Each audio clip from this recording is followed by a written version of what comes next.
오늘 보실 말씀은 에스겔 33장 33절의 말씀입니다.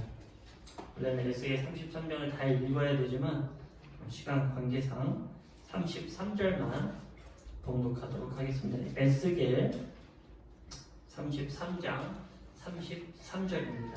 제가 가지고 있는 성경 구약 1203페이지에 있습니다. 구약 1203페이지에 있습니다.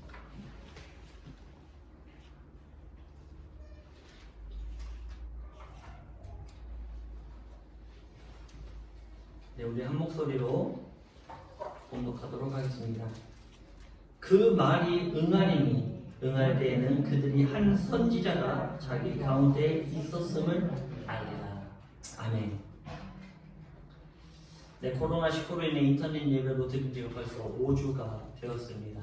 2주만 하다가 결국 이제 다음 주까지 6주가 될 것 같습니다.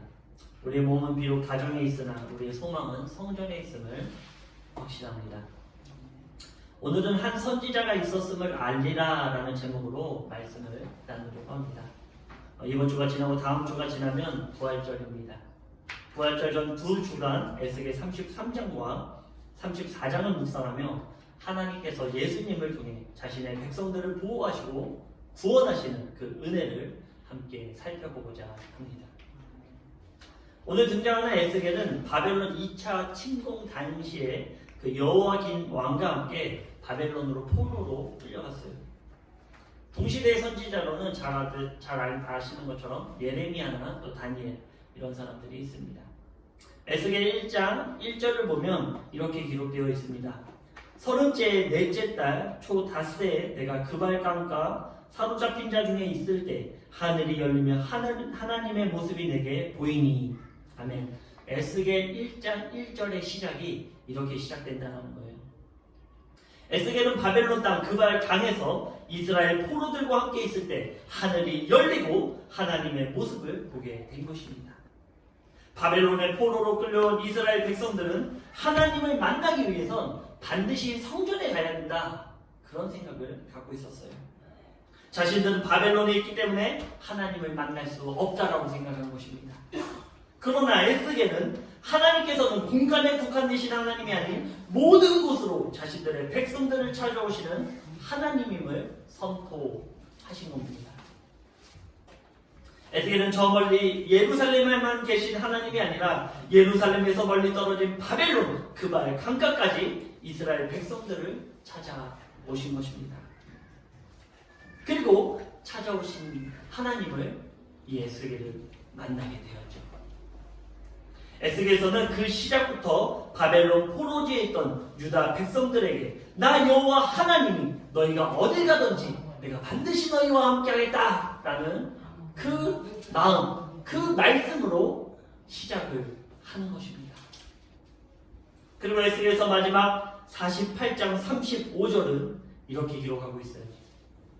자, 그발강가에서 하나님이 에스겔을 찾아왔습니다. 이스라엘 백성들에게 찾아왔어요. 그리고 에스겔서 그 마지막에 하나님께서 무슨 말씀을 하시냐? 48장 35절에 이렇게 기록하고 있습니다. 그 사방의 합계는 18,000척이라 그날 후로는 그 성읍의 이름을 여호와 삼마라 하리라. 아멘. 여호와 삼마는 무슨 뜻입니까? 여호와 삼마. 우리가 잘 모르시는 분들이 많지만 여호와 삼마는요, 바로 하나님께서 여기 계시다, 여호와께서 여기 계시다 라는 뜻을 갖고 있어요. 에스겔 1장부터 시작된 하나님의 동행하심이 에스겔서 마지막 48장에 내가 너희와 함께 있을 것이다, 내가 너희들이 있는 곳에 나도 같이 있을 것이다, 너희들이 어떤 환난과 고난을 겪고 있어도 내가 그 가운데 너희와 함께 하실 것이다. 이것이 바로 에스겔서를 통해 우리에게 주시는 메시지입니다. 우리가 성전에 있던, 우리가 집에서 예배를 드리던 하나님께서는 반드시 하나님을 찾는 백성들과 함께 하겠다는 거예요.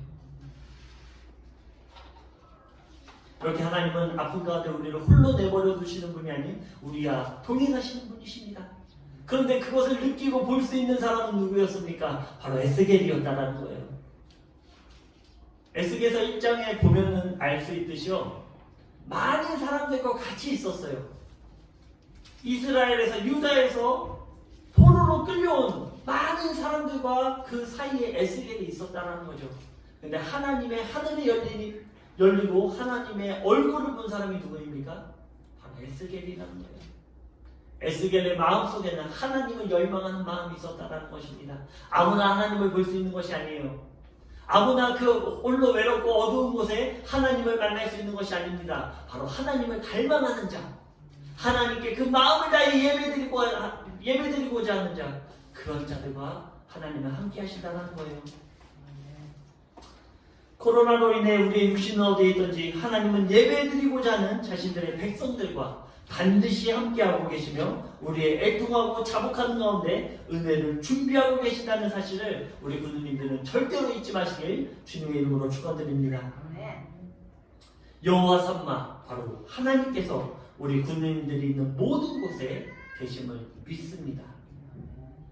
오늘 33장의 시작은 에스겔 3장 16절에서 21절의 말씀과 똑같은 말씀으로 시작해요. 에스겔 3장 그 16절에서 21절에 이 에스겔을 선지자, 그러니까 파수꾼으로 부르는 내용이 있는데요, 그 내용과 오늘 33장의 내용이 완전히 똑같습니다. 그 내용은 파수꾼에 관한 이야기입니다. 파수꾼은 무슨 일을 하는 사람일까요? 파수꾼은 무슨 일을 하는 거죠? 저 2단에서 말하는 그 파수꾼인가요? 파수꾼도 있어요. 그 여호와의 증인은 파수꾼이라고 그러죠. 신천지는 추수꾼이라고 그러고. 그러니까 이 사람들이 우리도 이런 목사님, 우리도 이 성경에 나온 파수꾼으로 하는데요. 신천지도 그래요. 우리 성경에 나오는 추수꾼으로 하는데요. 전혀 의미가 다른데 그걸 갖다 붙이는 거예요. 전혀 의미가 다른데. 파수꾼은 무슨 일을 하는 사람입니까? 성은 망루에 올라가가지고요, 그 일평생에 한 번 있을까 말까 하지만 어쨌든 계속해서 먼 곳을 바라봅니다. 왜? 적들이 쳐들어오는지 쳐들어오지 않는지를 계속해서 주시해서 바라보는 사람이 파수꾼이라는 거예요. 그럼 파수꾼의 직무는 적들이 만약에 왔으면 무엇을 해야 됩니까? 나팔을 불죠. 정해진 신호에 나팔을 붑니다. 뿌 하면서 나팔을 불면 안에 있는 사람이 그 나팔 소리를 이해하고 준비하는 거예요. 야, 이제 적들이 우리 성읍을 에워쌌다. 이제 적들이 우리를 쳐들어오고 있다.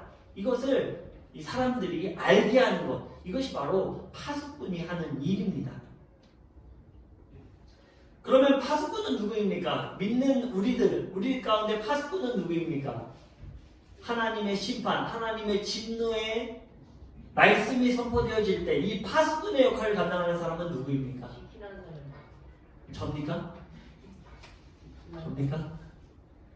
또는 해외에 나가서 선교하시는 선교사 그분들입니까? 물론 포함되죠. 저도 포함되고요. 선교사님들도 포함되고 모든 사역을 감당하는 모든 사람들이 포함됩니다. 그리고요, 하나님의 복음을 듣고 그 복음을 믿어 성령과 함께 동행하는 모든 사람들이 바로 파수꾼이라는 얘기입니다. 파수꾼의 사명을 갖고 있는 놀라운 사명을 감당하는 파수꾼임을 절대로 잊지 마시기 바랍니다. 왜냐하면 그 파수꾼의 직무를 제대로 하지 못하면 하나님께서 나중에 심판하실 때 그 심판의 자리에서 죽은 사람들의 피값을 나한테 찾으시겠다라고 말씀하셨기 때문이에요. 너희가 사명을 잘 감당해서 못 들었으면 괜찮은데 너희들이 사명을 줬음에도 불구하고 그 사명을 감당하지 않아서 죽게 되면 그 피값을 너희들 손에서 찾겠다.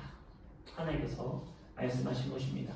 우리는 그냥 놀라운 사명을 갖고 있는 거예요. 이 사명을 잊어버려서는 안 될 것입니다. 에스겔서 3장 17절과 같이 오늘 본문 7절에도 하나님께서 이스라엘의 파수꾼으로 에스겔을 부르는 장면이 나옵니다.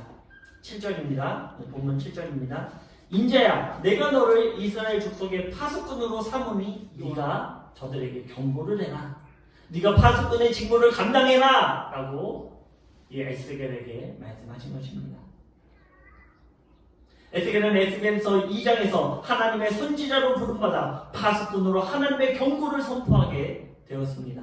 그리고 32장까지 그 경고가 이어지죠. 그러나 유다는 하나님의 경고를 무시하고 결국 바벨론에 의해 무참히 멸망당하고 말았습니다.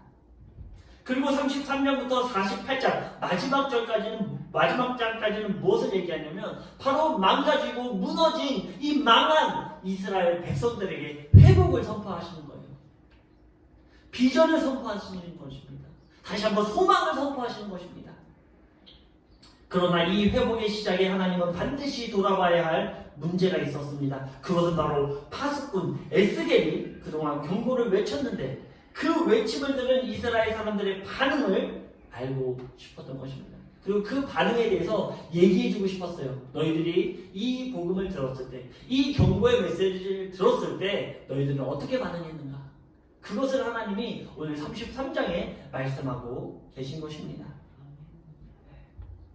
에스겔에 하나님의 심판이 있다는 경고 가운데 이스라엘 당시 사람들은 어떻게 반응했을까요? 너희들 이제 하나님의 심판이 있을 거야. 예레미야도 그랬죠. 이제 우리 유다가 망할 거야. 항복하자. 항복하자. 에스겔도 마찬가지죠. 우리의 죄악으로 말미암아 하나님께서 심판하실 거야. 우리 회개해야 돼. 우리 하나님께 전적으로 나가야 돼. 살아있는 하나님께 제사를 드려야 돼. 신령과 친정으로 주님 앞에 나아가 자복하고 회개해야 돼. 이 얘기를 들은 이스라엘 백성들의 반응은 네 가지로 나타납니다. 오늘 33장에 그 네 가지가 기록되어 있어요. 그러면 우리가 본문을 통해서 그 네 가지 반응을 한번 살펴보고자 합니다. 첫 번째 반응은요, 조롱하는 것입니다. 그 얘기를 들으니까요, 조롱을 하는 거예요. 10절입니다. 그런즉 인자야, 너는 이스라엘 족속에게 이르기를 너희가 말하여 이르되 우리의 허물과 죄가 이미 우리에게 있어 우리로 그 가운데에서 쇠퇴하게 하니 어찌 능히 살리오 하거니와. 에스겔은 태초에 하나님과 인간 사이의 언약이 파괴되어 인간은 철저히 죄인일 수밖에 없음을 선포하는 것입니다. 그 누구도 그 죄로부터 스스로 정결해질 수 없음을 선포합니다. 하지만 이러한 선포를 들은 이스라엘 백성들은 조롱을 합니다. 야, 우리가 태어날 때부터 죄인인데 어떻게 살 수 있겠냐? 그냥 죽어야지. 죄덩어리인데 살아서 뭐하나? 아이고 그냥 죽어야죠. 안녕. 죄인이 살아 무엇하겠습니까? 무슨 복의 영화를 누리겠습니까? 하나님이 죽으라면 죽어야죠. 그래야죠. 우리가 무슨 소망이 있겠습니까? 날로 죄로 쇠퇴해지는데 우리가 무슨 소망으로 하나님께 나아가겠습니까? 우리가 죄인이라면서요, 어떻게 하나님을 바라볼 수 있겠습니까? 우리 같은 죄인이 죽어 마땅하죠. 안며 죽어야죠. 이렇게 에스겔을 조롱하는 거예요. 우리가 죄인이라는 선포가 내려지면 6월절 어린 양의 피로 깨끗해지는 것을 바라봐야 하는데 이들은 그 은혜의 자리를 조롱한 것입니다. 그러나 하나님의 메시지는 분명했어요. 우리 잠깐 성경을 보겠습니다. 33장 11절에 보면 하나님이 이렇게 기록하고 있어요. 그런 조롱을 하는 10절에 그런 조롱을 하는 이스라엘 백성들의 입장 가운데 하나님은 이렇게 말씀하시는 것입니다. 너는 그들에게 말하라. 주 여호와의 말씀이니라. 나의 삶을 두고 맹세하노니 나는 악인이 죽는 것을 기뻐하지 아니하고 악인이 그 길에서 돌이켜 떠나 사는 것을 기뻐하노라. 이스라엘 족속아 돌이키고 돌이키라. 너희 악한 길에서 떠나 어찌 죽고자 하느냐 하셨다 하라. 아멘. 하나님은요, 아무리 큰 악인이라도 그 악인이 회개하여 하나님께 돌아오는 걸 원하고 있다는 거예요. 아무리 신천지가 미워도, 아무리 이단들이 미워도 그 사람들의 그 안에 죄가 미운 것이지 사람을 미워해서는 안 된다는 거예요. 일부에서는 어저께 메시지가 왔는데요, 그 기독교연합회 회장님이 문자가 왔습니다.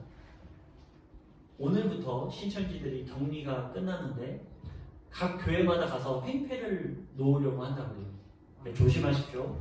와서 횡패를 부리고 난동을 피우면 꼭 사진 촬영을 하십시오라고 저한테 메시지가 왔어요. 제가 다시 한번 생각해봤어요. 그럼 그 사람들을 우리가 막아야 될까요? 물론 이제 뭐 바이러스를 가지고 이렇게 해코지하고 그러면 안 되겠지만 하나님의 예배 시간을 회방한다는 것은 큰 잘못이지만 그 사람들을 우리가 미워해야 될까요? 그 안에 있는 사단을 미워해야죠. 그 안에 있는 악한 영들을 미워해야지. 그 사람들도 역시 하나님께서는 회개해서 하나님께 돌아오는 걸 원하고 있다는 거예요. 그러니까 우리의 마음을 조금 평화롭게, 우리의 마음을 좀 넓게 가질 필요가 있다는 것입니다. 진짜 믿음으로는 좋은 말이 없는 거죠. 네, 하나님은요 회개해서, 악인이 회개해서 돌아오는 걸 너무나 기뻐하세요. 얼마나 기뻐하십니까? 회개하지 않아도 될 99명, 그 99명을 놔두고 그 한 명을 위해 하나님께서 잔치를 베푸시는 거예요. 그 99마리의 양을 놔두고 한 마리의 양을 찾아 나서는 그 예수님의 심정을 우리도 조금이나마 닮아 나갔으면 좋겠습니다. 첫 번째 반응은 사람들은요, 야, 우리가 뭐 그냥 살아서 뭐하냐, 그냥 죽으면 되지, 그러면서 조롱하는 거예요. 그 메시지를 받아들이지 않습니다. 하나님이 어디 있어? 우리 뭐 죄인인데 무슨 하나님 믿어서 뭐해? 이런 조롱을 하는 것입니다. 그리고 두 번째 반응은요, 부정형입니다. 부정하는 거예요. 17절입니다. 그래도 내 민족은 말하기를 주의 길이 바르지 아니하다 하는도다. 그러나 실상은 그들의 길이 바르지 아니하니라. 두 번째 이스라엘 백성들의 반응은 12절부터 16절까지인데요. 이런 내용입니다. 그동안 율법을 잘 지키고 인정받고 살다가 어느 순간 죄악으로 빠져들었습니다. 그리고 죽어버렸어요. 그런데 이 사람에게는 심판이 있다는 것입니다. 근데 반대로요, 평생을 악인으로 살다가 어느 순간 마음에 요동이 일어나 회개를 했습니다. 그리고 하나님께 의롭게 살고자 발버둥을 쳤어요. 그런데 이 죄인은, 원래 죄인이었던 이 사람은 구원을 얻었다라는 내용을 얘기해주고 있어요. 그것을 들은 이스라엘 백성들의 반응은 무엇이냐면, 야, 그게 무슨 신이야? 이거 너무 불공평한 거 아니야? 아니, 평생을 의인으로 살다가 잘못 하나 했는데, 사람들이 이렇게 얘기하죠. 그래요? 그러면 죽기 전에 회개하면 되죠, 뭐. 과연 그 회개가 진정한 회개일까요? 과연 그런 회개를 하나님께서 받으실까요? 세상은요, 그렇게 조롱하는 거예요. 이건 뭐 부정한 거 아니야? 그런 불공평한 신이라면 우리는 믿지 않겠어요. 이런 반응을 지금 이스라엘 백성들이 하고 있다는 것입니다. 마치 마태복음 20장 1절에서 16절의 내용을 보는 것 같아요. 그 포도 주인이요, 품꾼을 부르는데 아침에 한 번, 오후에 한 번, 거의 끝나갈 때 1시간 정도 놔두고 한 번, 그렇게 3번을 불러요. 그리고 이제 정산을 해주죠. 이 말씀 우리 작년에 한번 나눈 적 있죠. 정산을 해주는데 돈을 똑같이 주는 거예요. 새벽부터 온 사람, 오후에 온 사람, 1시간 남겨두고 온 사람, 그 사람들에게 한 데나리온씩 똑같이 주는 거예요. 근데 누가 불평불만을 갖습니까? 새벽에 일찍 온 사람이 불평불만을 갖는 거예요. 아니, 나는 저 사람들보다 몇 배의 일을 더 하고 아침 일찍부터 시작하고 저녁까지 열심히 일하는데 왜 저도 한 데나리온 주고 저 사람들도 한 데나리온을 줍니까? 그랬더니 주인의 말이 무엇입니까? 나는 잘못한 거 없다. 난 너에게 한 데나리온을 약속했을 뿐이고 다른 사람들에게도 나는 한 데나리온을 약속했을 뿐이다. 내가 약속대로 그대로 했는데 내 잘못이 무엇이냐? 왜 너의 생각에 국한되어, 인간적인 생각에 국한되어서 그것을 비난하느냐? 우리 이 내용에 대해서는 말씀을 잘 나눴기 때문에 기억하고 계실 거라고 확신합니다. 이와 같이 지속적으로 의인이었다가 죄를 지어 그동안의 의가 사라지고 죄인이 되는 것과 그동안 지속적으로 악인이었다가 회개하여 의인이 되는 이런 경우가 어디 있냐고 하나님을 부정한 것이죠. 이스라엘 백성들을 부정한 것입니다. 이런 불공평한 하나님이 어디 있냐는 것입니다. 그런 하나님 우리는 안 믿겠다는 것입니다. 품꾼의 마지막 마태복음 20장 16절에는 이렇게 기록되고 있죠. 처음 된 자가 나중되고 나중된 자가 처음 될 것이다. 이것은 지극히 인간의 관점으로 불공평한 것을 바라보게 되는 것입니다. 하나님은 우리에게 약속을 이행하지 않는 것이 아무것도 없습니다. 하나님은 우리에게 약속했습니다. 그 약속은 변질되지 않아요. 그 약속은 반드시 우리에게 주어진다라는 사실입니다. 우리 교수님들이 말씀을 보고 그 말씀에 마음의 동요가 일어나 그 언약의 말씀을 붙잡았다면 흔들리지 마십시오. 하나님은 그 말씀을 통해 우리의 삶 가운데 역사하신다는 사실입니다. 그렇습니다. 그것을 바라보는 악한 인간의 시선만이 남은 것입니다. 이러한 신이라면 우리는 안 믿겠습니다. 부정하는 것입니다. 세상이 이렇게 하나님을 부정한다는 것입니다. 세 번째는요, 기복신앙형입니다. 24절입니다. 인자야, 이 이스라엘의 이 황폐한 땅에 거주하는 자들이 말하여 이르기를 아브라함은 오직 한 사람이라도 그 땅을 기업으로 얻었나니 우리가 많은즉 더욱 이 땅을 우리에게 기업으로 주신 것이 되느니라 하는도다. 바벨론의 포로로 끌려가고 우리는 남았는데 한 사람의 아브라함이 이 땅을 기업으로 받아 하나님의 은혜를 누렸다면 우리는 한 명이 아닌 여러 명이 이 땅에 남았다는 것입니다. 그러면 얼마나 더 큰 은혜를 누리겠냐? 그런데 왜 너는 자꾸 우리에게 심판을 경고하는 것이냐? 우리가 지금 물질적으로 세상적으로 잘 먹고 잘 사는 것이 복인데 내 하나님을 믿고 하나님께 나아가서 이렇게 큰 복을 세상에서의 큰 복을 받아 누리며 살고 있는데 왜 너는 자꾸 나한테 심판을 얘기하는 것이냐? 에스겔, 왜 도대체 우리를 이렇게 못 살게 굴어? 잘 먹고 잘 사는 것도 문제야? 잘 먹고 잘 사는 게, 이 땅에서 잘 먹고 잘 사는 게 하나님의 복이야. 하나님을 믿는다는 증거야.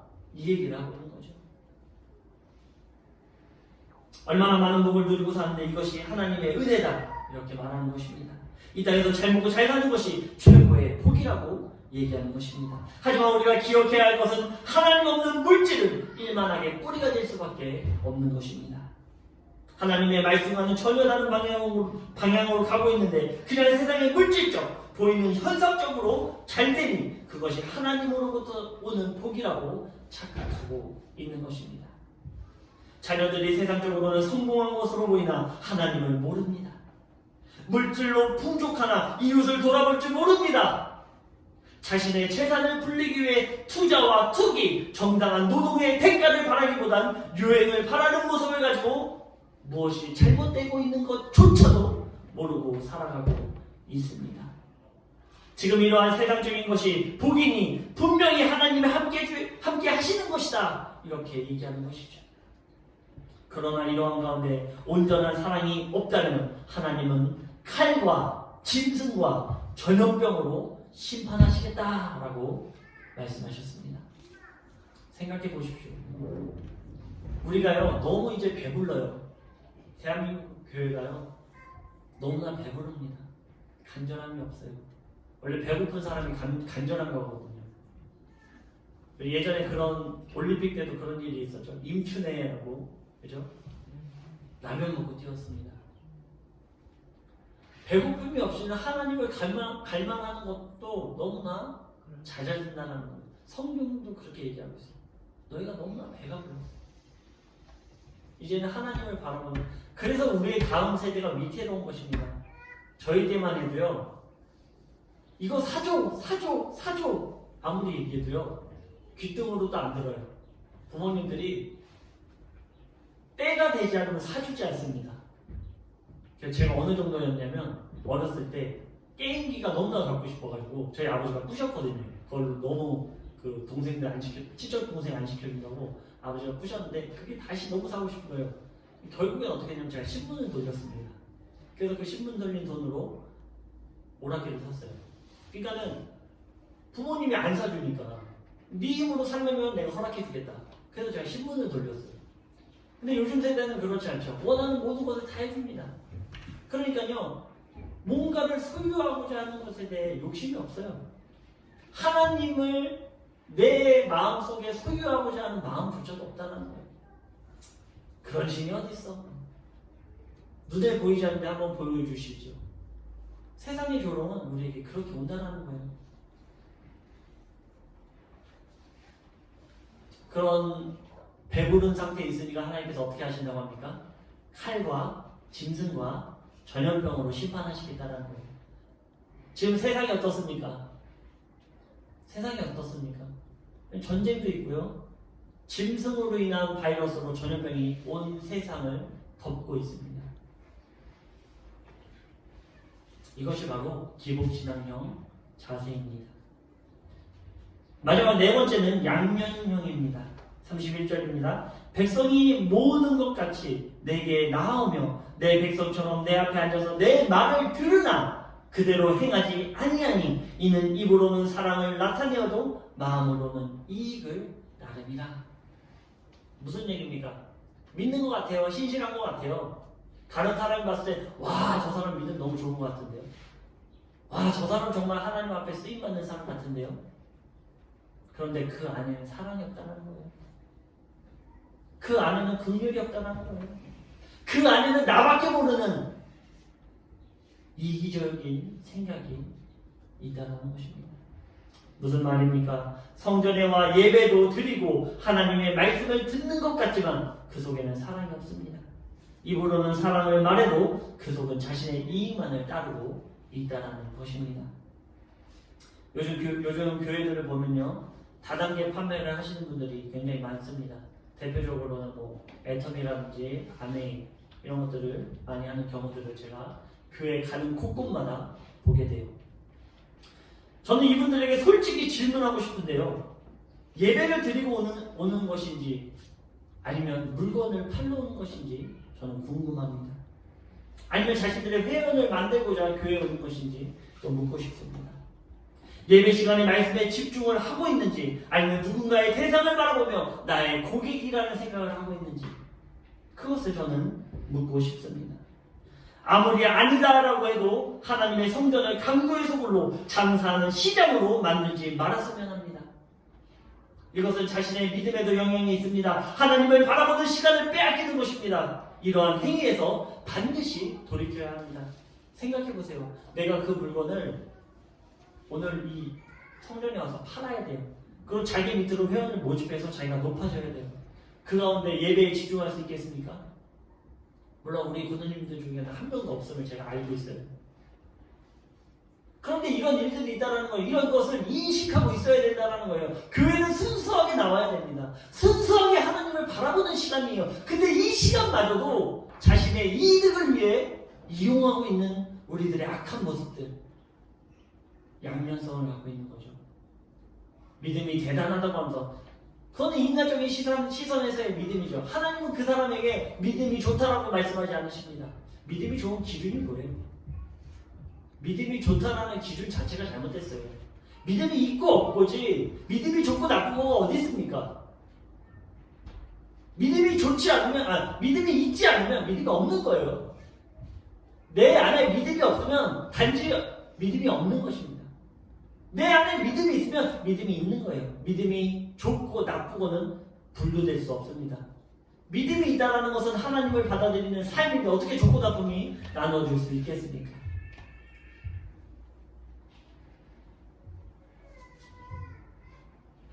하나님은 바로 이러한 모습들을 지적하는 것입니다. 하나님의 말씀을 들으면 행하는 것입니다. 듣고 돌아서며 읽고 자신의 원래 생활로 돌아와 안주하는 것은 전혀 하나님의 말씀의 능력 가운데 살아가고 있는 것이 아닙니다. 이렇게 네 가지 유형을 하나님께서 우리에게 설명해 주신 거예요. 저와 우리 군우님들은 어디에 속합니까? 파수꾼 에스겔이 외쳤는데 지금 이스라엘 백성들은 하나같이 그 심판이 우리에게는 안올 것이다 라고 생각하는 것입니다. 11절에 보면 하나님은 악인이 그 길에서 돌이켜 사는 것을 기뻐한다고 말씀하고 계시죠. 죄인이니까 죽어라. 인간은 그렇게 말하지만 하나님은 자신의 자녀를 끝까지 붙잡고 계신다는 사실입니다. 하나님은요, 우리 인간들은 그 대상에 대해서 어떻게 바라볼지 모르지만 하나님은 그 모든 대상을 붙잡고 있다는 거예요. 그 모든 대상을 하나님의 자녀로서 끝까지 손을 놓잡고 있다는 것입니다. 그런데 우리는 왜 그들의 손을 놓고 있습니까? 지금 어려움에 있는 우리 모든 사람들을 믿든지 믿지 않든지 끝까지 붙잡고 하나님은 계신다는 것입니다. 물론 그 끝에 심판은 다르겠죠. 그 손을 끝까지 뿌리친 그 대상에 대한 심판은 다를 것입니다. 이렇듯 우리 인간이라는 존재는 항상 불안합니다. 그러기에 하나님의 은혜가 필요한 것입니다. 오늘 33장 21절에서 22절을 보면 중간에 갑자기 뜬금없는 내용이 나와요. 하나님께서 계속 그 유형에 대해서 얘기해 주는데요, 뜬금없이 예루살렘의 함락의 소식을 전하는 내용이 나옵니다.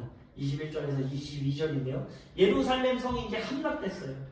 함락돼서 그 성에서 도망쳐온 사람이 이 에스겔에게 도달해서 얘기를 하는 것입니다. 예루살렘 성이 망했습니다.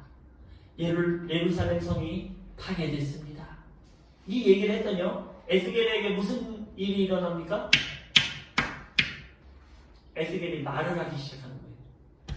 그동안 입이 닫혀 있었는데 말을 하기 시작합니다. 이 내용은 에스겔 24장 한번 기록해 펜 있으신 분들은 옆에 꼭 기록해 주시기 바랍니다. 에스겔 24장 25절에서 27절의 내용의 예언의 성취입니다.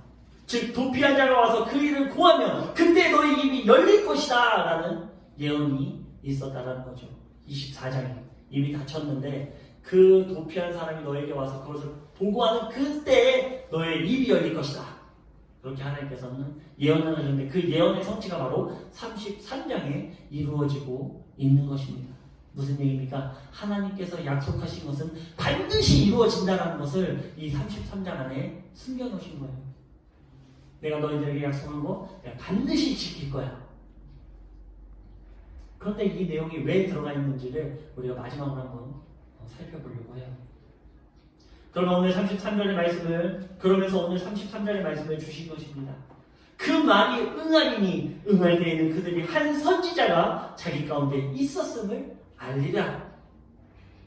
그동안 파수꾼이 하나님의 심판을 선포하는데 결국 그 심판이 쏟아지는 그날 사람들은 그때 그 파수꾼이 한 말을 기억하게 될 것입니다. 그때 에스겔이 얘기했는데 그때 멸망한다고 얘기했는데 우리가 그때 자복하고 얘기할 거예요.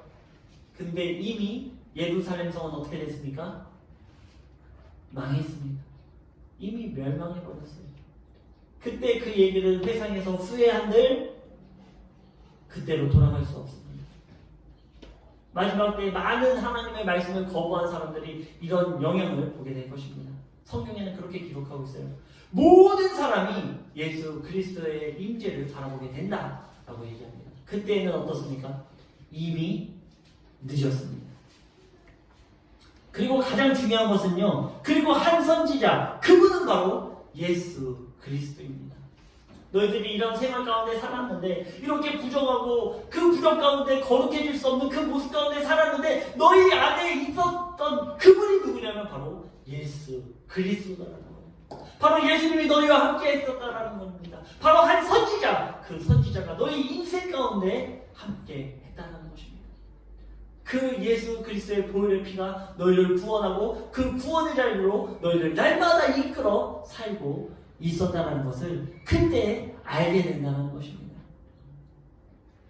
그리고 이러한 모든 사람들 가운데 회복입니다. 그 회복은 무엇입니까? 바로 예수 그리스도입니다. 하나님은 모든 심판이 선포되어지는 그때 우리를 혼자 내버려 두신 것이 아닌 바로 자신의 아들 예수 그리스도와 이 세상에 함께 하게 하신 것입니다. 우리의 능력으로 우리의 힘으로는 하나님께 나아갈 수 없습니다. 그러기에 예수님의 십자가에 흘리신 피의 공로를 의지하여 하나님께 나아가게 되는 것입니다. 그 모든 것을 잊는다고 해도 예수 그리스도의 보혈의 능력만큼은 잊지 마시기 바랍니다. 우리가 어떤 환난, 어떤 고난 가운데 있더라도 하나님의 은혜는 반드시 우리와 함께 하십니다. 에스겔을 통해 하나님은 예수 그리스도의 사랑이 여호와 삼마로 함께 하심을 나타내시는 것입니다. 우리가 하나님의 심판의 그때예요. 내 안에 한 선지자가 있음을 깨닫게 될 것입니다. 하나님께서 우리에게 말씀하시는 그때 예수 그리스도의 보혈의 능력이 내 안에 운행되고 있음을 우리는 알게 될 것입니다. 바로 그 사랑을 붙잡으십시오. 그 은혜를 붙잡지 않고서는 우리가 하나님께 나갈 수 없어요. 요즘의 시대를 보면요, 난리와 난리 소문이 일어나는 때입니다. 하나님 예수 그리스도께서 직접 말씀하셨어요. 내가 강림한 그때 무슨 일이 있겠냐면 난리와 난리 소문이 있을 것이다. 생각해 보십시오. 난리와 난리 소문을 우리가 한 100년 전, 100년까지 갈 필요 있겠습니까? 한 50년 전만 해도 미국, 우리나라에서 반대편에 있는 미국의 소식을 알려면 어떻게 해야 되죠? 그쪽에서 난리와 난리 소문이 났어요. 미국에서. 그 소식을 알려면 어떻게 합니까?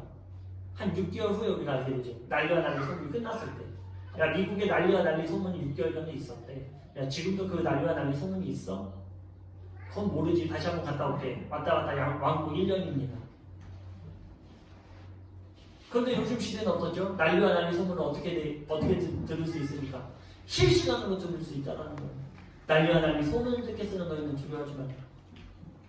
아직 끝은 아닌 난리와 난리 소문을 듣는 시대가 됐어요.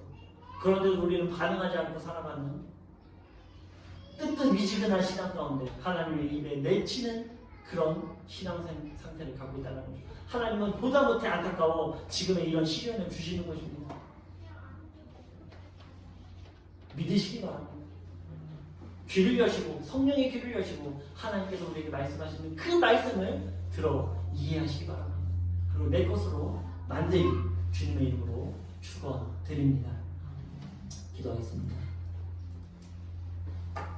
사랑의 하나님 아버지 감사합니다. 예수 그리스도의 귀한 복음이 세상에 들려졌을 때는 사람들이 조롱하며 외면하며 자신들의 삶에 안주하여 그 복음을 거부하며 받아들이지 않습니다.